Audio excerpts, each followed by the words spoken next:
നമസ്കാരം. മലയാളി വാർത്ത ഇൻസൈഡിലേക്ക് സ്വാഗതം. തോൽവിയുടെ പഴി എപ്പോഴും പ്രസിഡന്റിന്. എല്ലാ പഴിയും കേൾക്കാൻ താൻ ബാധ്യസ്ഥനാണ്. പക്ഷേ രാജിക്കാര്യം മാത്രം സുരേന്ദ്രൻ പത്രസമ്മേളനത്തിൽ പ്രഖ്യാപിച്ചില്ല. താൻ രാജിവെക്കില്ല എന്ന സൂചന തന്നെയാണ് പത്രസമ്മേളനത്തിൽ കെ സുരേന്ദ്രൻ നൽകിയത്. സംസ്ഥാന അധ്യക്ഷൻ എന്ന നിലയിൽ പരാജയത്തിന്റെ ഉത്തരവാദിത്വം കേൾക്കാൻ വിധിക്കപ്പെട്ടവനാണ് താൻ. പരാജയമുണ്ടായാൽ എപ്പോഴും പഴി പ്രസിഡന്റിന്. പരാജയത്തിന്റെ പ്രധാന ഉത്തരവാദിത്വം തനിക്ക് തന്നെയാണ്. സ്ഥാനമാറ്റം വ്യക്തിപരമല്ല. പാർട്ടി കേന്ദ്ര നേതൃത്വം അക്കാര്യം തീരുമാനിക്കും, അതനുസരിക്കും. എന്റെ പ്രവർത്തനത്തിൽ വീഴ്ചകളുണ്ടെങ്കിൽ ഓഡിറ്റ് ചെയ്യപ്പെടണം. ഒഴിയണോ തുടരണോ എന്ന് കേന്ദ്ര നേതൃത്വം തീരുമാനിക്കും. കേരളത്തിലെ തെരഞ്ഞെടുപ്പുകൾ നിയന്ത്രിക്കുന്നത് SDP ആണ്. തീവ്രവാദ സംഘടനകളുമായി LDFനും UDFനും ബന്ധമുണ്ട്. കേരളത്തിൽ മത തീവ്രവാദം വളരുന്നു. എന്തുകൊണ്ടാണ് പാലക്കാട് മാത്രം ചർച്ച ചെയ്യപ്പെടുന്നത്? ചേലക്കരയിൽ UDF വോട്ട് കുറഞ്ഞത് ആരും ചർച്ച ചെയ്യുന്നില്ല. നിലപാട് വെട്ടിത്തുറന്നു പറഞ്ഞ് കെ സുരേന്ദ്രൻ രംഗത്തെത്തുമ്പോൾ ഒരു കാര്യം വ്യക്തമാകുന്നു. രാജിക്ക് താനില്ല എന്ന സൂചനകൾ തന്നെയാണ് കെ സുരേന്ദ്രൻ നൽകുന്നത്. കഴിഞ്ഞ തവണ ശ്രീധരന് പൊതുസമൂഹത്തിൽ നിന്ന് നല്ല നിലയിൽ പിന്തുണ കിട്ടി. അത് വോട്ടായി മാറി. ആ വോട്ടുകൾ സമാഹരിക്കാൻ പാലക്കാട് സ്ഥാനാർത്ഥി കൃഷ്ണകുമാറിന് കുറി കഴിഞ്ഞില്ല. സ്ഥാനാർത്ഥിത്വവുമായി ബന്ധപ്പെട്ട ആരോപണങ്ങൾ പൂർണ്ണമായി തള്ളിക്കളഞ്ഞു കെ സുരേന്ദ്രൻ. സ്ഥാനാർത്ഥിയെ നിശ്ചയിച്ചത് താൻ മാത്രമല്ല, സംസ്ഥാനത്ത് കുമ്മനം രാജശേഖരനായിരുന്നു സ്ഥാനാർത്ഥി നിർണയത്തിന്റെ ചുമതല. മോദിയും അമിത്ഷായും അടങ്ങുന്ന പാർലമെന്ററി ബോർഡ് അംഗീകാരം നൽകിയ സ്ഥാനാർത്ഥിയാണ് പാലക്കാട് മത്സരിച്ചത്. 3 പേരുടെ പേരുകൾ ഉയർന്നു വന്നിരുന്നു. 2 പേർ മത്സരിക്കാൻ തയ്യാറായില്ല. അതുകൊണ്ട് കൃഷ്ണകുമാറിനെ സ്ഥാനാർത്ഥിയാക്കി. പാലക്കാട് സ്ഥാനാർത്ഥി നിർണയത്തിൽ പ്രശ്നങ്ങളുണ്ട് എന്ന് വരുത്തി തീർക്കാൻ മാധ്യമങ്ങൾ ശ്രമിച്ചു. ശക്തമായ ഭാഷയിലാണ് കെ സുരേന്ദ്രൻ ഇന്ന് പ്രതികരിച്ചത്. എന്നാൽ സുരേന്ദ്രന്റെ ഭാഷയിൽ മറ്റു ചില മുന്നറിയിപ്പുകൾ പാർട്ടിയിലെ നേതാക്കൾക്ക് കൂടിയുണ്ട്. തന്റെ സ്ഥാനം തെറിപ്പിക്കാൻ ഇവിടെ ആരും വളരണ്ട. BJP അധ്യക്ഷ സ്ഥാനത്ത് താൻ തുടരണോ വേണ്ടയോ എന്ന കാര്യത്തിൽ കേന്ദ്ര നേതൃത്വം തീരുമാനമെടുക്കും.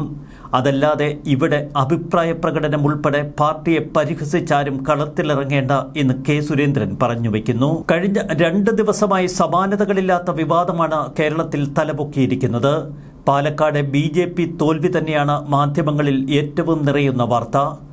തോൽവിയുടെ ഉത്തരവാദിത്വം നഗരസഭാ കൗൺസിലർമാരുടെ തലയിൽ കെട്ടിവെക്കാൻ സുരേന്ദ്രപക്ഷം ശ്രമിച്ചതോടെ വിവാദങ്ങൾ ആളിക്കത്തി. ശോഭാ സുരേന്ദ്രനും കൗൺസിലർമാരുമടക്കം പാലക്കാട് സ്ഥാനാർത്ഥിക്കെതിരെ പരസ്യമായ അട്ടിമറികൾ നടന്നു എന്ന മാധ്യമ വാർത്തകളാണ് ഇന്ന് ശക്തമായി ഉയർന്നത്. പാലക്കാട് ഉപതെരഞ്ഞെടുപ്പിലെ BJP തോൽവിയിൽ നഗരസഭയ്ക്ക് പിഴവില്ല എന്ന് പാലക്കാട് നഗരസഭാ അധ്യക്ഷ പ്രമീള ശശിധരൻ ശക്തമായി പ്രതികരിച്ചു. സ്ഥാനാർത്ഥി നിർണയത്തിൽ പാളിച്ചകളുണ്ടായി. അങ്ങാടിയിൽ തോറ്റതിന് അമ്മയോട് എന്ന മട്ട് നല്ലതല്ല. നഗരസഭാ ഭരണത്തിൽ പാളിച്ചകളുണ്ടായിട്ടില്ല. കൃഷ്ണകുമാറിന് വേണ്ടി ഒറ്റക്കെട്ടായി നിന്ന് പ്രവർത്തിച്ചിരുന്നുവെന്നും ഒരേ ആൾ തന്നെ വീണ്ടും വീണ്ടും സ്ഥാനാർത്ഥിയായത് പ്രതിസന്ധി ഉണ്ടാക്കിയെന്നും പ്രമീള തുറന്നടിച്ചു. സ്ഥാനാർത്ഥിയുടെ കാര്യത്തിൽ മാറ്റം വേണമെന്ന ആവശ്യം നേതൃത്വം പരിഗണിച്ചില്ല. സ്ഥാനാർത്ഥി പ്രഖ്യാപനത്തിന് ശേഷം കൃഷ്ണകുമാറിന് വേണ്ടി കൗൺസിലർമാർ ഒരുമിച്ച് പ്രവർത്തിച്ചു. മറ്റൊരു സ്ഥാനാർത്ഥിയാണ് പാലക്കാട് മത്സരിച്ചിരുന്നത് എങ്കിൽ ഇത്ര വലിയ തോൽവി ഉണ്ടാകില്ല എന്ന് പ്രിയങ്ക പച്ചയ്ക്ക് പറഞ്ഞു. അങ്ങാടിയിൽ തോറ്റതിന് അമ്മയോട് എന്നതുപോലെയാണ് BJP നേതൃത്വം ഇപ്പോൾ നഗരസഭയോട് പെരുമാറുന്നത്. കൗൺസിലർമാർ ദേശീയ നേതൃത്വത്തെ പരാതി അറിയിക്കുമെന്നും പ്രമീള പറഞ്ഞു. കൃഷ്ണകുമാറിന് വോട്ട് കുറഞ്ഞത് നേതൃത്വം പരിശോധിക്കട്ടെ. പൊതുജന അഭിപ്രായം മാനിച്ച് തീരുമാനങ്ങൾ സ്വീകരിക്കണമെന്ന് പ്രമീള കൂട്ടിച്ചേർത്തു. നഗരസഭാ അധ്യക്ഷ പ്രമീള കൂടി C കൃഷ്ണകുമാറിനും കെ സുരേന്ദ്രനുമെതിരെ കളത്തിലിറങ്ങിയതോടെ പാലക്കാട് BJPയിൽ പൊട്ടിത്തെറി പൂർണ്ണം. സ്ഥാനാർത്ഥി നിർണയത്തിൽ സംഭവിച്ച പാളിച്ച നേരത്തെ ദേശീയ നേതൃത്വത്തിന് മുന്നിൽ ചൂണ്ടിക്കാണിച്ചിരുന്നുവെന്നാണ് പ്രമീള പറയുന്നത്. എന്നാൽ അവർ ഇതൊന്നും പരിഗണിച്ചില്ല. സമാനതകളില്ലാത്ത പ്രതിസന്ധിയാണ് ഇന്ന് കേരള BJPയിൽ ഉരുണ്ടുകൂടിയത്. സംസ്ഥാന BJP നേതൃത്വത്തിനെതിരെ രൂക്ഷ വിമർശനങ്ങളുമായി NDA vice chairman Vishnupuram Chandrasekharan ഒരു ഫേസ്ബുക്ക് കുറിപ്പിട്ടത് വലിയ തോതിൽ ചർച്ചകൾക്കിടവരുത്തി. കേരള BJP കടിഞ്ഞാണില്ലാത്ത കുതിരയായി മാറി എന്ന വിമർശനമാണ് അദ്ദേഹം ഉയർത്തിയത്. വീഴ്ചയുടെ ഉത്തരവാദിത്വത്തിൽ നിന്ന് നേതാക്കൾക്ക് ഒഴിഞ്ഞു മാറാൻ കഴിയില്ല. ഇത്തിൽ കണ്ണികളെ പറിച്ചെറിയണമെന്നാണ് അദ്ദേഹം ഫേസ്ബുക്കിൽ കുറിച്ചത്. നേതൃത്വത്തിൽ ശുദ്ധികലശം നടത്തണം. പാർട്ടിയുടെ നിയന്ത്രണം RSS ഏറ്റെടുക്കണമെന്നും അദ്ദേഹം പറഞ്ഞു വെച്ചു. ശിവരാജനും പ്രമീളയുമടക്കം നിരവധി നേതാക്കൾ ശക്തമായ പ്രതികരണങ്ങളോടെ ഇന്ന് രാവിലെ കളത്തിറങ്ങു. കൂടാതെ മുരളീധരന്റെ പ്രസ്താവന കെ സുരേന്ദ്രനെ വീണ്ടും പ്രതിസന്ധിയിലാഴ്ത്തി. പാലക്കാട് സംഭവിച്ച തോൽവിയെക്കുറിച്ച് സംസ്ഥാന അധ്യക്ഷനോട് ചോദിക്കാനാണ് മുരളീധരൻ മാധ്യമങ്ങളോട് പ്രതികരിച്ചത്. തുടർന്ന് കേന്ദ്ര നേതൃത്വം കെ സുരേന്ദ്രന് സംരക്ഷണ കവചമൊരുക്കി രംഗത്തിറങ്ങി. സുരേന്ദ്രന്റെ രാജി വാർത്ത നിഷേധിക്കുകയായിരുന്നു പ്രകാശ് ജാവ്ദേക്കർ. ആരോടും രാജി ആവശ്യപ്പെട്ടില്ല എന്ന് കേരള പ്രഭാരിയായ പ്രകാശ് ജാവ്ദേക്കർ പറഞ്ഞു.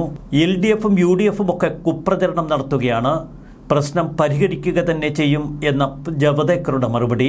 തെരഞ്ഞെടുപ്പ് തോൽവിയെ തുടർന്നുള്ള പൊട്ടിത്തെറികൾ അതിശക്തമായിരുന്നു. സംസ്ഥാന അധ്യക്ഷൻ കെ സുരേന്ദ്രനെതിരെയും പാലക്കാട് ചുമതലയുണ്ടായിരുന്ന രഘുനാഥിനെതിരെയും സ്ഥാനാർത്ഥി കൃഷ്ണകുമാറിനെതിരെയും രൂക്ഷ വിമർശനങ്ങൾ ഉയർത്തി ദേശീയ കൗൺസിൽ അംഗം N ശിവരാജൻ ഇന്ന് രാവിലെ കളത്തിലിറങ്ങിയിരുന്നു.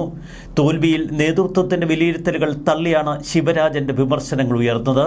തോൽവിയുടെ ഉത്തരവാദിത്വം പൂർണ്ണമായി സുരേന്ദ്രനാണ്, അത് കൗൺസിലർമാരുടെ തലയിൽ കെട്ടിവെക്കേണ്ട. പ്രഭാരി രഘുനാഥ് AC മുറിയിൽ കഴിയുകയായിരുന്നു. രഘുനാഥിനെ പ്രഭാരി സ്ഥാനത്ത് നിന്ന് മാറ്റണം. പ്രഭാരിയുടെ ജോലി AC മുറിയിൽ ഉറങ്ങാനല്ല എന്ന് ശിവരാജൻ തുറന്നടിച്ചു. കൗൺസിലർമാരല്ല തോൽവിക്ക് കാരണം. വോട്ട് കുറഞ്ഞതിന്റെ കാരണം കൃഷ്ണകുമാറിന്റെ ഭാര്യയോട് തന്നെ ചോദിക്കണം. സ്വന്തം വാർഡിൽ പോലും ജയിക്കാനാകാത്തയാളാണ് രഘുനാഥ്. എന്റെ ആസ്തി പരിശോധിക്കാം, കൃഷ്ണകുമാറിന്റെ ആസ്തി പരിശോധിക്കണം, തനിക്ക് വസ്തു കച്ചവടമില്ലെന്നും ശിവരാജൻ തുറന്നടിച്ചു. ഇതേ തുടർന്ന് C കൃഷ്ണകുമാർ കളത്തിലിറങ്ങി ശിവരാജനെ വെല്ലുവിളിച്ചു. BJPയുടെ അടിസ്ഥാന വോട്ടുകൾ നഷ്ടപ്പെട്ടിട്ടില്ല എന്ന വാദമുഖമുയർത്തി C കൃഷ്ണകുമാർ തുടർന്ന് കളത്തിലിറങ്ങി. സ്വത്ത് വിവരം താൻ സത്യവാങ്മൂലത്തിൽ സമർപ്പിച്ചിട്ടുണ്ട്, വേണമെങ്കിൽ അത് വീണ്ടും പരിശോധിക്കാം, ഓഡിറ്റ് ചെയ്യാം എന്ന് കൃഷ്ണകുമാർ തിരിച്ചടിച്ചു. പരാജയത്തിന് പിന്നിൽ ശോഭാ സുരേന്ദ്രനാണ് എന്ന് വരുത്തി തീർക്കാൻ കെ സുരേന്ദ്രനും സംഘവും ശ്രമിച്ചതാണ് ഇപ്പോൾ തിരിച്ചടികളുടെ മഹാപൂരമുണ്ടാക്കിയത്. പത്രസമ്മേളനം നടക്കുമ്പോൾ മാധ്യമപ്രവർത്തകരുടെ ഈ ചോദ്യത്തിന് ആ സ്ത്രീയെ ഇതുമായി കൂട്ടിക്കെട്ടേണ്ട എന്നാണ് കെ സുരേന്ദ്രൻ പ്രതികരിച്ചത്. കെ സുരേന്ദ്രന് അപ്രതീക്ഷിത തിരിച്ചടികളുടെ ദിവസങ്ങളാണിപ്പോൾ. V മുരളീധരൻ പോലും ഇടയ്ക്ക് അദ്ദേഹത്തെ തള്ളിപ്പറയുന്ന കാഴ്ച. PK കൃഷ്ണദാസ് പക്ഷം എന്നും കെ സുരേന്ദ്രന് സംരക്ഷണ കവചം തീർത്തിരുന്നു. ഇപ്പോഴിതാ PK കൃഷ്ണദാസ് പക്ഷവും പൂർണ്ണമായി സുരേന്ദ്രനെ തള്ളിക്കളഞ്ഞിരിക്കുന്നു. ആത്യന്തികമായി കെ സുരേന്ദ്രന് തിരിച്ചടികളുടെ സമയമാണ്. ചേലക്കരയിലെ വോട്ട് ശതമാനമൊന്നും ഇവിടെ ചർച്ചയാകുന്നില്ല. സുരേന്ദ്രൻ പറയുന്നതിലും ഒരുപിടി കാര്യങ്ങളുണ്ട്. എന്നാൽ പാർട്ടിയെ ഒറ്റക്കെട്ടായി ചേർത്ത് കൊണ്ടുപോകാൻ എപ്പോഴും സംസ്ഥാന അധ്യക്ഷൻ പരാജയപ്പെടുന്നത് തന്നെയാണ് ഇവിടുത്തെ മുഖ്യ പ്രശ്നം. മാധ്യമങ്ങളെ ഒപ്പം നിർത്താൻ കെ സുരേന്ദ്രൻ ശ്രമിക്കുന്നില്ല. വിമർശകരോട് തികഞ്ഞ അസഹിഷ്ണുതയാണ് അദ്ദേഹം പലപ്പോഴും പ്രകടിപ്പിക്കാറുള്ളത്. ഓരോ തെരഞ്ഞെടുപ്പുകൾ വരുമ്പോഴും BJPയിലേക്ക് അംഗമാകുന്നവരുടെ എണ്ണം കേരളത്തിൽ വർദ്ധിക്കാറുണ്ട്.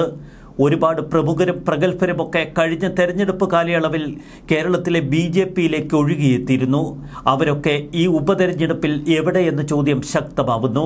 അവർക്കൊന്നും വേണ്ടത്ര പ്രാതിനിധ്യം കൊടുക്കാതെ എല്ലാവരെയും ഒതുക്കി കൊട്ടയിലാക്കി ഏതാനും ചിലരുടെ പോക്കറ്റിലിട്ട് അമ്മാനമാടാനാണ് കേരളത്തിലെ BJP പാർട്ടിയെ ചിലർ ഉപയോഗിക്കുന്നത്. അതിൻ്റെ അനന്തരഫലങ്ങൾ തന്നെയാണ് ഇപ്പോൾ കാണുന്നതും.